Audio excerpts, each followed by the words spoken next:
Hello, book nerds. Welcome to the Book Nerds podcast. First of all, a very happy Children's Day to all the kids, and as well as the parents who are watching. And we have been celebrating Children's Day like from yesterday, but right now I have with us a very special author all the way from Dubai, and her name is Sheetal Durve. She is an artist, she is an author as well, and she has written two books up till now. The first one is called Diaries, and it's as you might notice that the medium is watercolors, and I don't know, I am also obsessed with all watercolors, although I'm not a great artist. But and the second one is it's called Dream On. I have it on Kindle. I can show you the cover, and I think so Sheetal can show us the hard copy. She's planning on getting this kind of in paperbacks very soon. There are some plans which get delayed, obviously because of the pandemic. But thank you so much, Sheetal, for being on the podcast, first of all. Thank you so much and happy Children's Day to everyone. Yeah, so we all love picture books, and we have a very soft corner for authors who write for children. Thank you so much for being here today, and of course for people who are not aware about your work, I would like to tell them a little bit what you have been up to. A lot of sessions in Dubai and around, so I'll tell them about that. Sheetal is an artist and an author. Of course, I told you about this, from Pune, India. And so some of our hobbies are reading, climbing. We'll know more about that, maybe, perhaps. Doing aerial silk, so that's kind of unique. Let's ask her a little bit later. She's got degrees in both psychology and art. She has successfully drawn her children to her first book, Dream Diaries, with the fantasy stories and colorful illustrations. Dream Diaries has been pretty well received. This was published in what year, Sheetal? Dream Uh, Diaries was I think it was 3 years back. Yeah. 3 years back. Great, great. And it has made it twice to the Emirates Literature Festival, which is a huge achievement in itself. She, of course, right now resides in Dubai with a husband, two children, and a great collection of books, which we are very interested in. We'll be asking you more about that. Of course, the latest book is Dream On, and there's a whole dream, kind of a series that Sheetal has come up with. And she also works with and you know teaches a lot of children, if I can call it that, interacts with a lot of children, does a lot of workshops around various mediums, of course, storytelling, and these Dream Diaries series and the Dream On book.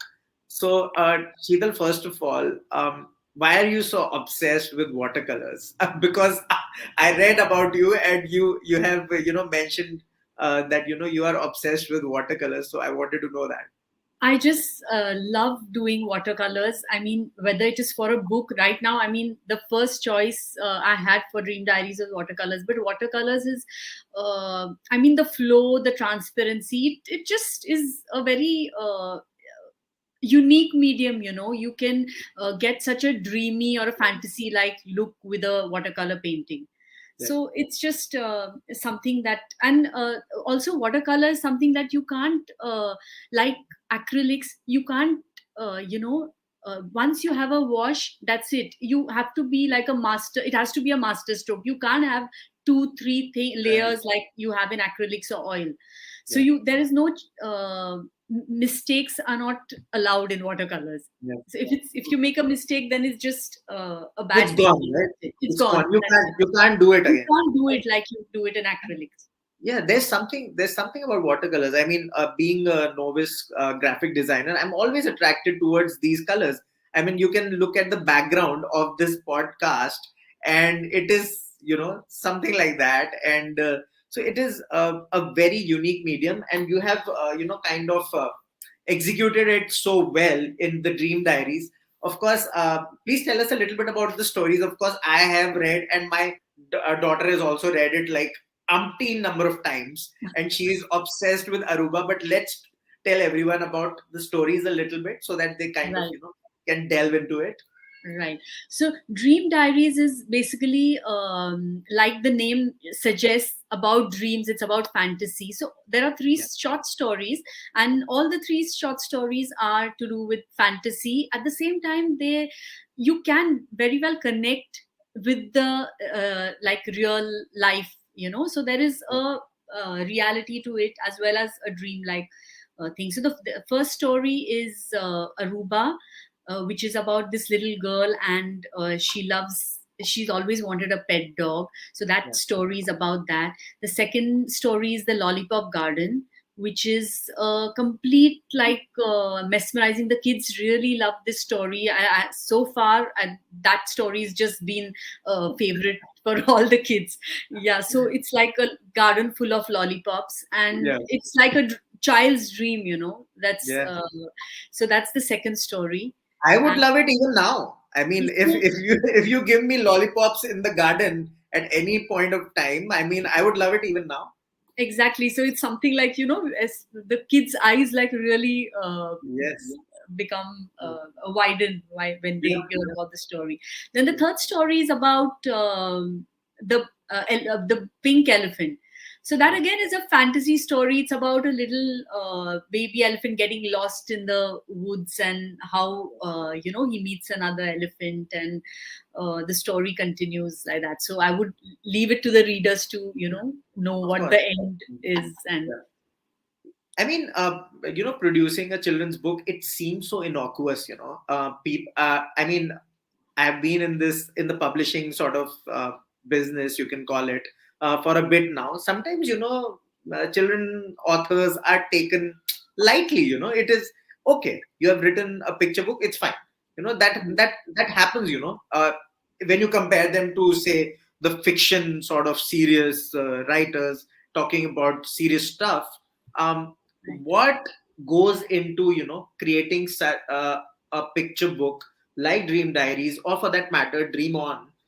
What is the hard work that goes behind it? Because not many people are aware about it. right. So actually, it's a very vast question, but let me just answer it in short. Because for both these books, since I have written them and illustrated it, Yeah, so the whole process comes together for me as like kind of uh, interacts like together. yeah, So yeah. while writing the story itself, I can visualize it almost. Right, right. And that's how for the first book I decided to do the watercolors, because I wanted that dream, I wanted that fantasy kind of look. Well, as for the second one, I it is slightly for older kids, and I have used watercolors, but in a very different way. It's like a collage, and it's like a mixed media. So Yeah, the process, I would say, is first the brainstorming, of the characters, and what character goes into the story, and how well will that suit with the yeah. medium. So when I'm thinking about it, since I'm the illustrator, I think about both these things together. Yeah, but that's quite amazing, because a lot of children authors I talk to, they are either writing or they are illustrating, most of them. But you are doing all the three together. It is like, I would compare someone like you to a singer songwriter who would kind of you know write the lyrics and create the music and sing also. It's like that. I mean, if you create an analogy, and also tell us a little bit about this. You have got a degree in psychology. Mhm. Do you look at a certain media and kind of look at it from that perspective as well? What works where? Yes, I definitely. I mean, it comes to me naturally, actually, since from a very long time, actually, I've been dealing with kids, teaching art, and since I was in college, I've been teaching art to Yeah, kids. So I think there is some kind of impact. There's so much that I've learned from them. So much I want to give back.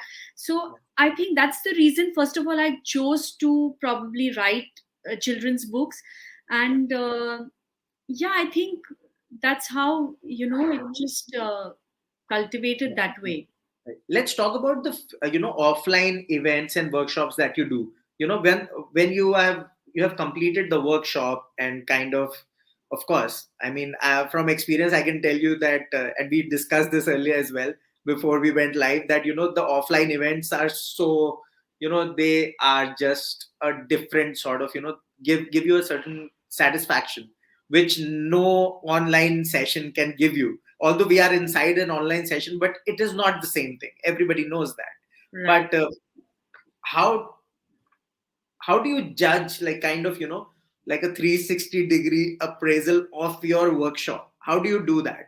I mean, it must be important for an artist. It is, because it is a very gratifying experience actually when you see the kids. After I usually do workshops with reading and watercolor, so I Right. get them to paint as well, what from my stories. So Yeah. after the sessions, usually the kids are so happy and they're so excited about what they have produced, Yeah. and they are excited about the story. They have so many questions. Yeah. And if you notice, both the books actually have some questions in the end of the Yes, stories, yes, of course, for of the course. kids to Yeah. ask. So Yeah. when I ask them, it is amazing how Yes. many different answers and such lovely different creative answers I get. So I look forward to that. I really enjoy Oh, yes. Must be something. Have you been mobbed after a session? that. Not really, but yeah, but it's just been fun doing sessions with Because kids. I've seen, like, kids can get really aggressive with their questions. I mean, I have experienced this. Also, tell me something. When you are writing a book like this, especially Dream Diaries, and for that matter, Dream On as well, there is a thread there. You are sending a very obvious moral, sort of value message there. So Right, it is very easy to get preachy. I mean, I have read some children books where it's become so obvious, then you stop kind of enjoying them. I mean, right. it is so in the face, if I can call it that. And Yeah, yeah. And if the it's just children too detect obvious it, actually. yeah, yeah, yeah. If the children detect it, so the message will perhaps not see through. You're absolutely right on that. So I think the message of, or the moral or the value, that if you are trying to tell the kids something, it should come very subtly. So Yeah, basically, the you should keep in mind, that it's important for the readers to be able to it's not important for the readers to yeah, state the story's theme, like yeah, explicitly. yeah, It is more important that that the readers enriched, or made to think or wonder, rather yeah, than you telling them obviously. They need to be uh, just given a subtle hint, maybe, that yeah, this is how the story flows. But yeah. if you write it in as many words, they will never, it gets, like you said, it gets too preachy then. Right, right. Uh, so I mean, Abin Aswin is asking, what is your suggestion for an aspiring children's writer for developing themselves? I mean, by developing, it would be like, of course, the writing technique, because with children writing, it has to be very, the plot has to be very taut, if I can say, and it has to be, execution has to be very quick and on point, right? So I think he's referring to that.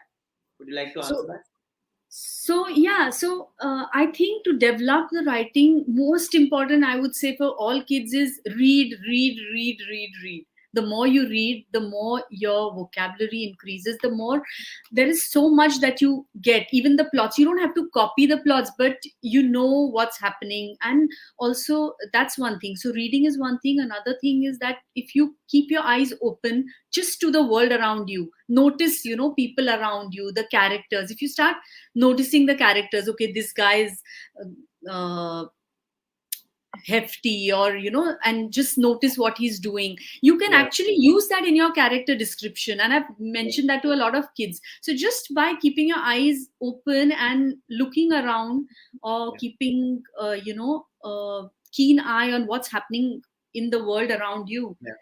and reading. And then another thing is, always keep a small book with you, or a diary where you can jot down when you think of something. Just jot Yeah. down those points. You never know when you can use what. So I think that these things are these Yeah. three things I would suggest. Yeah.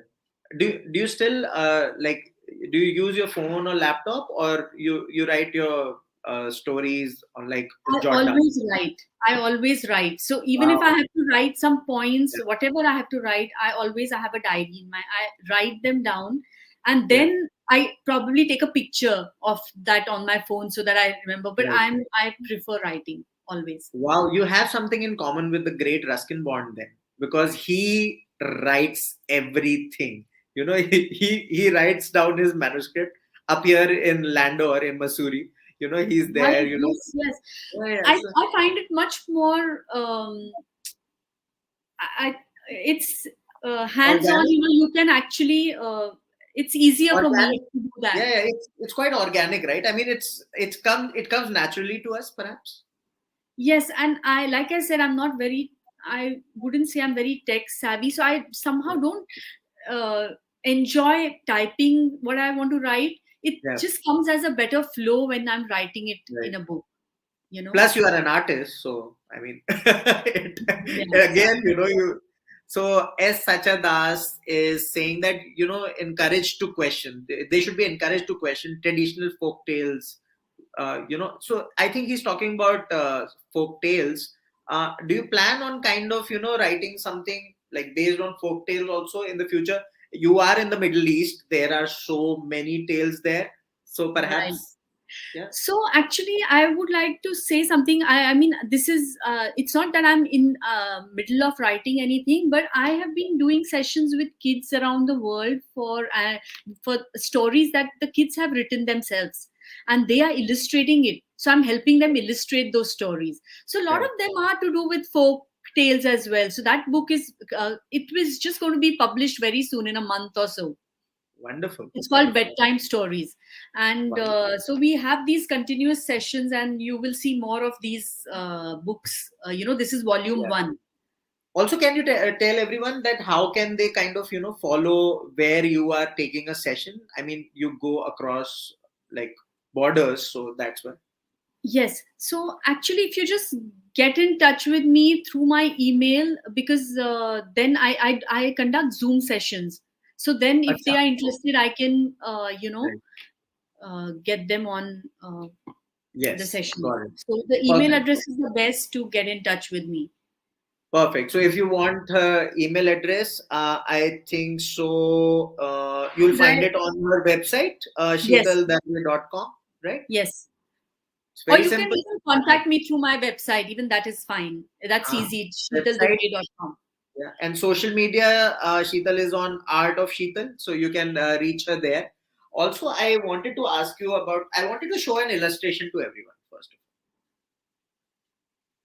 This is it, and this is the kind of, I don't want to give spoilers or anything, but it's the end of the story, and you have got some, like we talked about the questions, right? So there's some questions like, hope you mentioned that, what is the moral of the story according to you? Why are dreams so important in life? Do you think dreams come true?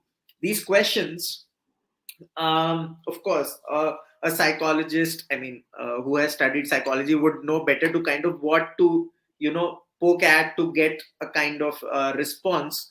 Um, is it tough to frame these questions? Because it's one thing to kind of, write the story, illustrate, and then edit it, of course. And then at the end, you have to add these sort of, how do you call, what do you call it?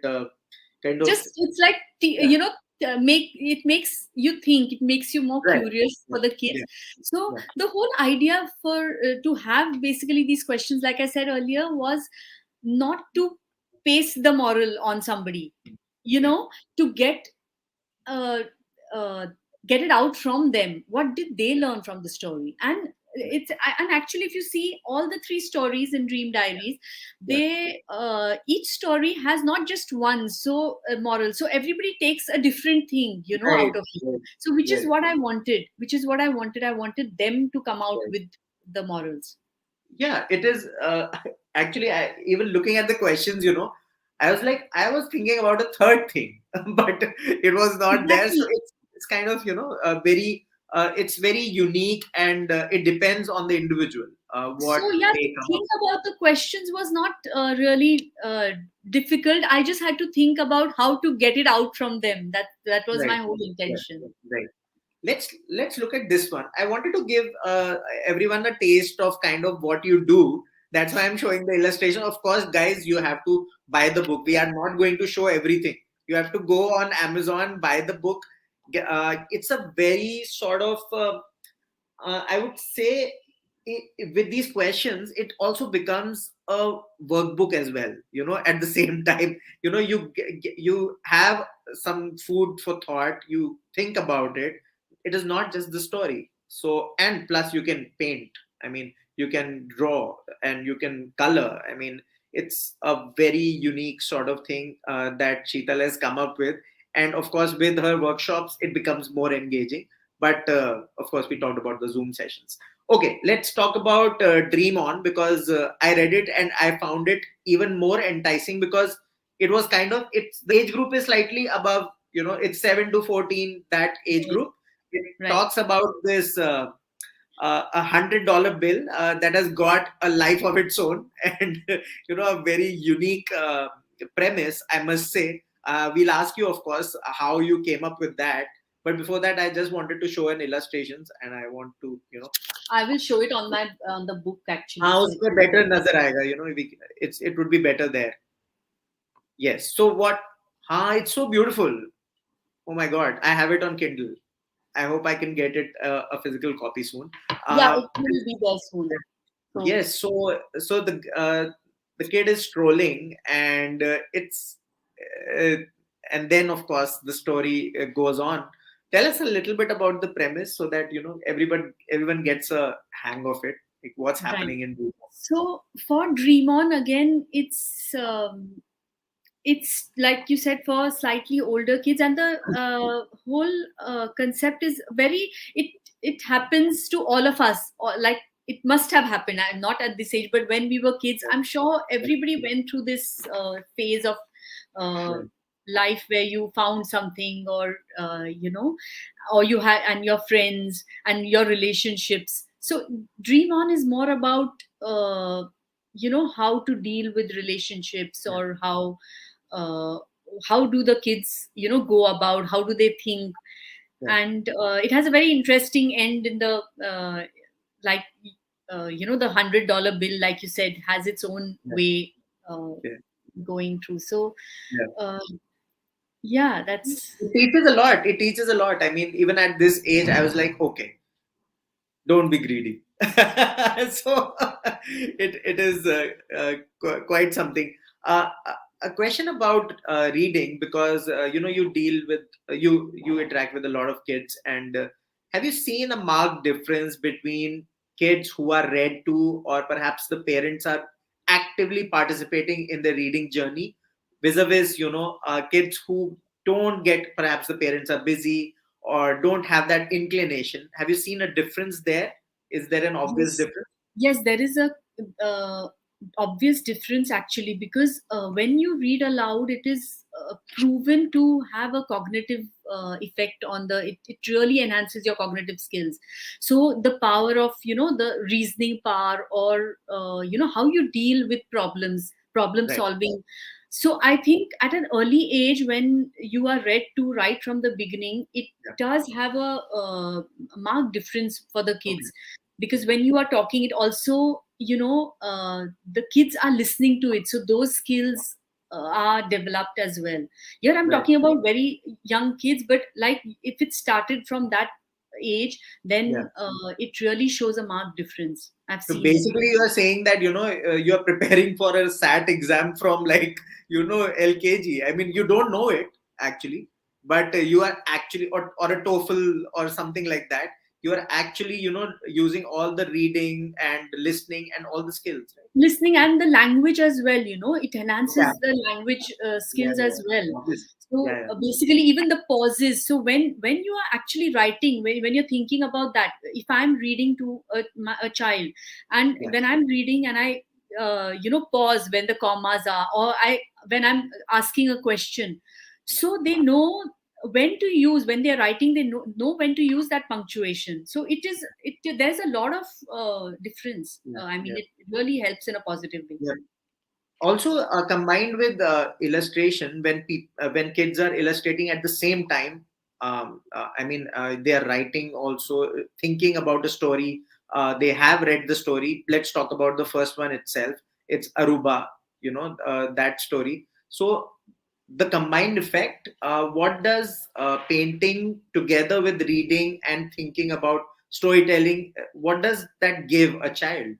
The combined effect, what does this add to the children's So skill? I think having the visual makes it even more interesting for the child. I think they get more attracted, and are they can relate to it better. They can understand the story better when Okay. you see the the image. So Yeah. it just helps the comprehension, I think, Right. as a whole. Awesome. Awesome. Okay, great. Yes. So thank you so much. It has been great talking to you about, of course, Dream Diaries and Dream On. Before I let you go, and I wanted to ask about the first story a little bit, Aruba, because that is my favorite. And it- this premise, I don't know how did you come up with it. It has been in my head for a while now, that it is so much fun. Tell us a You little bit know, about that. yeah, so it's very, actually, it sounds really, really strange, but for all these three stories in Dream Diaries, the way the concept came out was from a image in my mind. So for the first story, if you see, there is an image of the girl that is, I'll show it to you, that is jumping on the cloud. Uh, Yeah. yeah, it's this one. If you see this image, that the girl is jumping on the cloud, so this was the image that, I mean, I, as a kid, I have always wanted to, I always looked at the clouds and I thought it would be so nice to jump on it. So that was where the story started. That is Yeah. how I began, and the whole story revolved around it. And it's similarly with the other two stories. I had one image, like the lollipop garden, the garden full of Yes. lollipops. Yes. Yeah, that's how it was. Yeah. Great. So thank you so much for being here. Of course, it's Children's Day, and we want all the children to kind of, pick up new books. It could be any book. Of course, Sheetal's books are out there on Amazon. If you want to get a copy, go there. Leave a feedback there, whatever you feel about the books, about the illustration, about the story. I would say that I encourage parents to kind of, participate in this, because it is very tough for children to kind of just it's very they need to read more and develop all those skills that we have talked about. Thank you so much for all the questions, guys, who asked the questions, and we'll see you in another podcast. And for any other book related content, you can always visit us on Facebook, Instagram, Twitter, elsewhere. And of course, Sheetal at Art of Sheetal on Instagram, and the website is sheetaldurve.com. So thank you so much, Sheetal. It has Thank been you. a Thank you great so time. much. I know that you don't enjoy online sessions, but still, we have coaxed you into this. Thank you so much for being here. I And enjoyed it. Thank you so much. you want to go back to those workshops. I know that. But thank you. That's Thank you for true, that. actually. I mean, not go back to it, but that is something that I really enjoy doing. Yes, I know. I know. Thank you. Thank you. Thank you. Bye. Yeah. Talk to you soon.